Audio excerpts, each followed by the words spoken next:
Hello. I think we're going to get started. And my name is Vipin Kumar. I direct the CSE Data Science Initiative. We're holding this event. And I'd like to also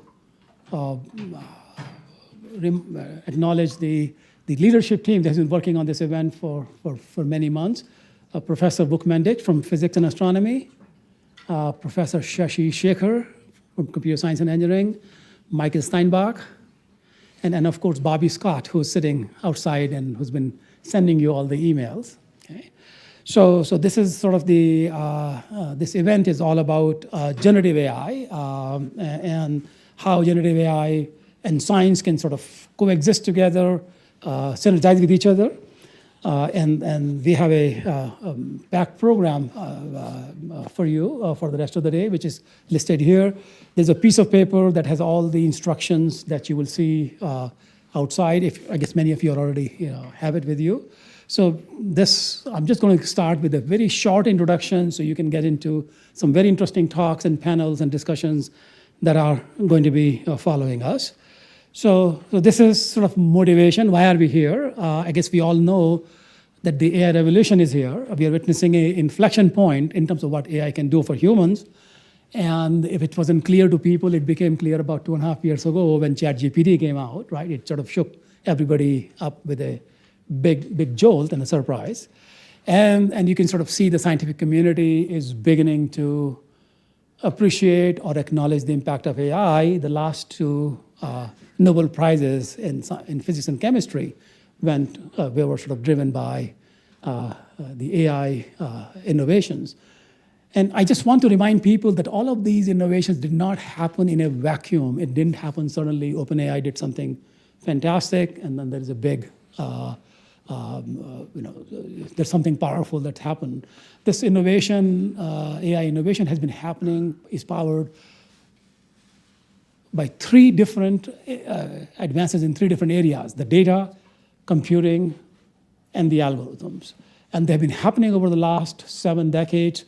And over the different decades, different advances have happened, except that the pace of discovery is accelerating in the last 10 years. Starting with about 2012, we have developments, one after the other, happening in a very rapid succession that are bringing us to this point. And a lot of these innovations actually have been driven by, for the most part, by commercial interest in many of the decades. And lot of the most recent innovations you will see have been driven by domains like computer vision and language modeling. But the scientific community is beginning to pay attention to these advances and being able to use them in their own scientific discovery paradigm.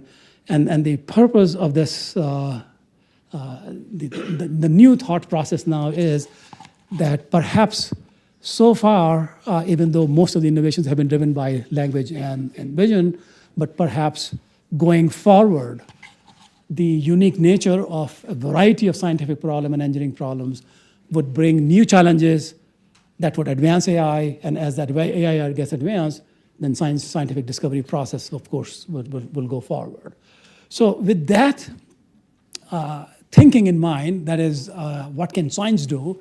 A conversation happened about 3 years ago at one of these major AI conferences, at the KDD conference.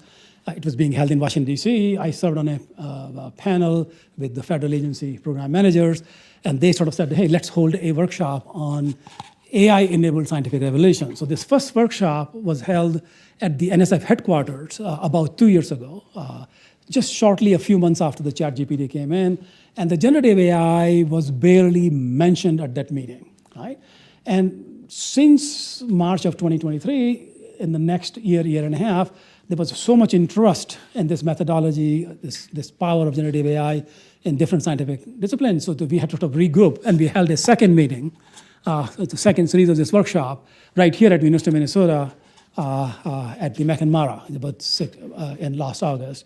And every single presentation at that meeting was about generative AI. So you can sort of see within almost a year and a half, the entire community had flipped from doing something and move on to something else, right? So it focused on understanding the power of generative AI for scientific discovery, its potential limitation, and ways to address them. And the report of that workshop was published. It's on the website for this event. And the workshop basically focused on 4 questions.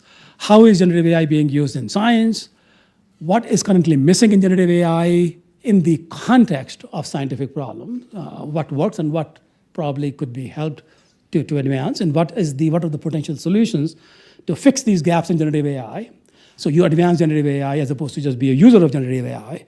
And then how do you build the next generation ecosystem for generative AI in science? And how do you make sure that these advances can happen and they're driven by academia as opposed to just from the commercial interest, right? So the day that we have today, Generative AI for Science and Engineering Day at University of Minnesota, it has 3 goals. One is to build communities that cross-discipline around generative AI and science and engineering. We want to be able to leverage strengths that we have, unique strength that we have at the University of Minnesota, and address gaps in our background, in different aspects that need to be covered to be able to make advances in generative AI and sciences. And essentially, the ultimate goal is to position University of Minnesota as a leader, a national leader or international leader in Gen AI for science and engineering. So towards these goals, we started thinking about it back in February of 2025, about 3 months ago. We sent our affiliates a survey, and it was amazing. Bobby pushed the button, and within literally an hour, there were 35 people who responded, right? Like a fourth of our affiliates responded by that time, right? And of course, many more responded after that. So we knew that it's clearly of interest. People really want to work in this area. Then a month later, we sent a request to people to sort of tell us a little bit more about your interest. What exactly are you doing in generative AI? What is your planned work? What kind of collaborations are you seeking? And any information that you want to solicit. And we asked them to provide that information in some sort of a quad chart.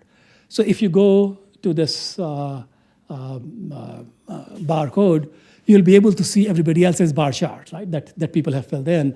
And those of you who have not filled in, feel free to send us, contact Bobby, and she can create one for you. And similarly, all the information we have collected from people is available in a table. So the purpose of these information is to see for any one of you on the University of Minnesota campus to sort of know what am I doing, what kind of collaborations and interactions I need, and who else is working in this area, and so forth. So this already serves as a resource. But today, today is one of the first in a series of meetings that we want to hold around this topic of generative AI in sciences. It's going to have an introductory talk on exactly what generative AI is and what it means for science and how science could advance Gen AI. Then we have a panel. We have 5 panelists spanning different disciplines within the college and the university, and then a discussion. And after that, and when we end at noon here, then everybody will grab lunch, and there are 4 breakout sessions. And Professor Vukmandich will have more information about this after the panel. And then we will follow up this event with August, in a meeting in August, which will be the 3rd workshop on AI for science, again focused on generative AI. You'll of course get a notification of it. Stay tuned for that. And in between, we are likely to sort of do many more activities based upon what we hear from you during the breakout sessions and of course any feedback that you would have. Okay, so with that, I am now going to introduce Professor Anuj Karpatne, who's actually alumni of University of Minnesota, our department, who agreed to join us today, and Aryan Deshwal, who's a faculty in our department. Together, they have prepared a beautiful introduction to generative AI and how it relates to science and engineering. And I'm actually looking forward to listening to it as well. So with that, please, Anuj and Aryan.